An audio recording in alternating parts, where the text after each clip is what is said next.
Oke teman-teman, kali ini kita akan membahas terkait jenis-jenis bilangan dan operasi pada bilangan. Oke, tanpa basa-basi langsung saja kita masuk ke materinya ya teman-teman.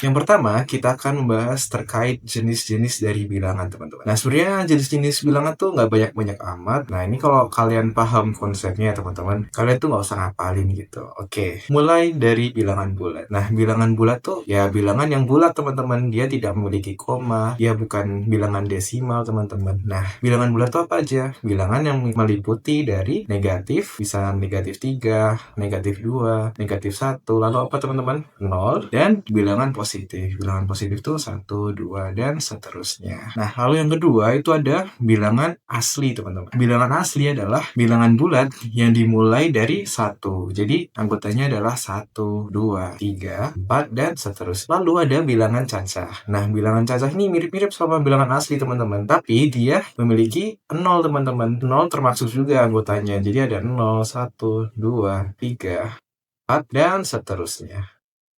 Lalu ada bilangan prima, teman-teman. Bilangan prima itu adalah bilangan yang memiliki tepat 2 faktor pembagi gitu, teman-teman. Contoh dari bilangan prima itu apa, teman-teman? Misal ada 2, 3, 5, 7, dan seterusnya. Apa sih itu faktor pembagi di bilangan prima ya, teman-teman? Misal kita punya angka 4. Faktor pembagi adalah suatu bilangan yang bisa membagi habis bilangan ini, teman-teman. Bilangan 4 tuh bisa habis dibagi sama apa aja, teman-teman? Ada 2, ada 1, ada 4. Nah, misal 4 kita bagi dengan 2, maka nanti hasilnya adalah 2 gitu, teman-teman. 4 memiliki berapa faktor pembagi, teman-teman? Ada 3. Sehingga dia bukan bilangan prima gitu, teman-teman. Nah, sekarang pertanyaannya, apakah 1 itu bilangan prima, teman-teman? Jawabannya tidak ya, teman-teman. Karena faktor pembagi dari 1 itu ya cuma dirinya sendiri, yaitu dia adalah 1. Sehingga bilangan prima adalah bilangan yang memiliki 2 faktor pembagi, yaitu bilangannya sendiri dan 1 gitu ya, teman-teman. Selanjutnya kita akan belajar terkait bilangan komposit. Bilangan komposit itu adalah bilangan positif bulat yang bukan bilangan prima. Berarti apa saja, teman-teman?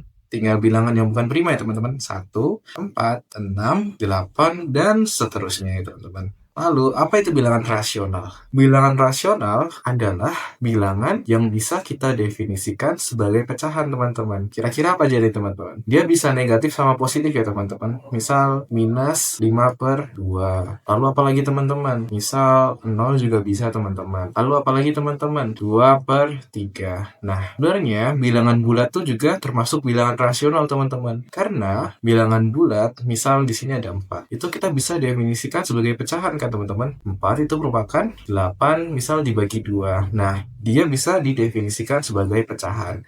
Sehingga dia termasuk bilangan rasional. Lalu, kalau bilangan irasional itu apa, teman-teman? Bilangan irasional adalah bilangan yang tidak bisa didefinisikan sebagai pecahan, teman-teman. Dan dia memiliki nilai yang tidak diketahui pastinya gitu, teman-teman. Misal di sini ada akar 2, ada juga akar 3. Lalu juga ada misal nilai V. Misal nilai V. Kan nilai V itu nilainya itu sangat panjang ya, teman-teman, dan dia tidak berulang ya. Jadi dia 3,14 sekian, dan dia sangat panjang dan tidak diketahui nilai pastinya, teman-teman. Nah, itu termasuk bilangan irasional. Lalu ada apa lagi? Misal ada E atau bilangan Euler dan seterusnya.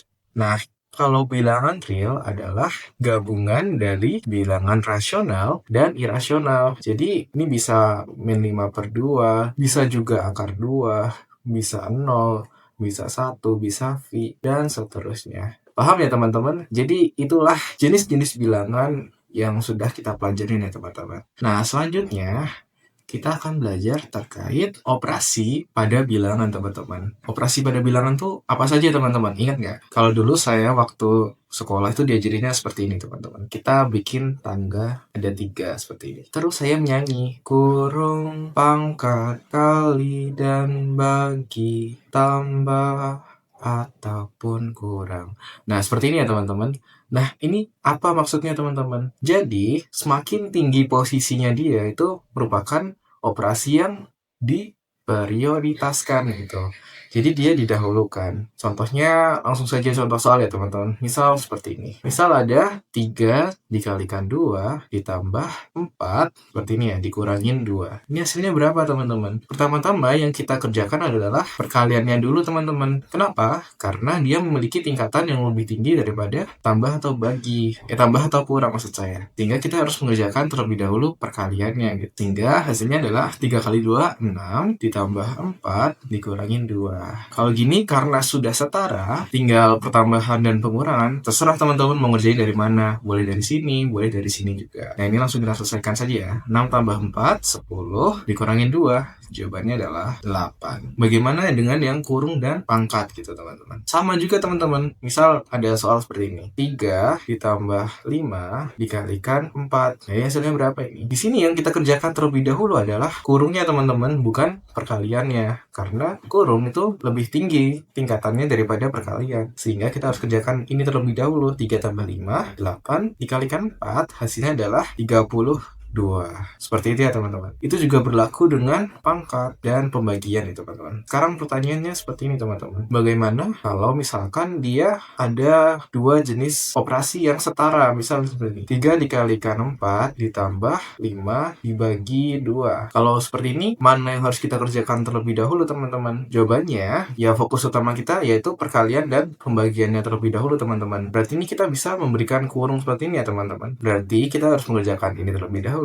Lalu ini juga gitu.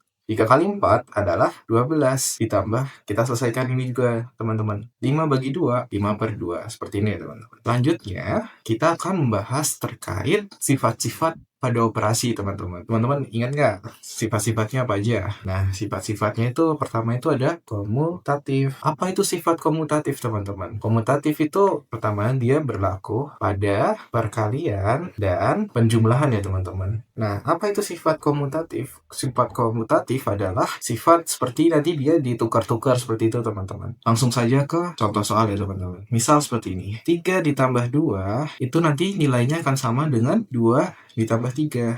Nah, jadi posisinya ini kita tukar depan atau belakang. Yang pertama atau yang kedua itu sama saja nanti hasilnya. Misal juga seperti ini. 5 dikalikan 4 itu sama aja hasilnya seperti 4 dikalikan 5. Nah, tapi hati-hati ya teman-teman, ini tidak berlaku pada pembagian dan pengurangan. Misal seperti ini. 8 dibagi 4. Itu nanti hasilnya tidak sama dengan 4 dibagi 8. Coba ini kita selesaikan. 8 dibagi 4 itu berapa teman-teman? 2 ya. Dan 4 dibagi 8 itu setengah. Sehingga nanti hasilnya tidak sama ya teman-teman. Komutatif itu tidak berlaku pada pembagian dan pengurangan. Oke, yang selanjutnya adalah sifat asosiatif teman-teman. Atau pengelompokan.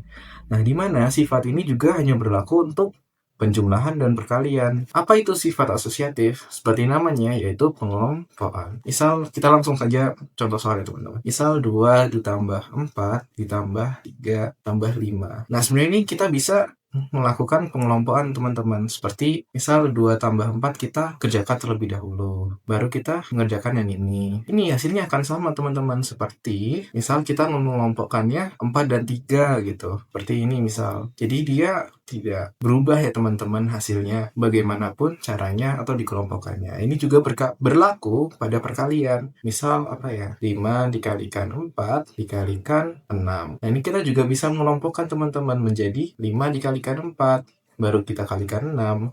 Atau kita juga bisa 5 dikalikan 4 dikalikan 6. Seperti ini ya teman-teman. Gampang ya. Oke, selanjutnya adalah sifat distributif. Nah, ini juga berlaku misalkan pada perkalian yang melibatkan penjumlahan.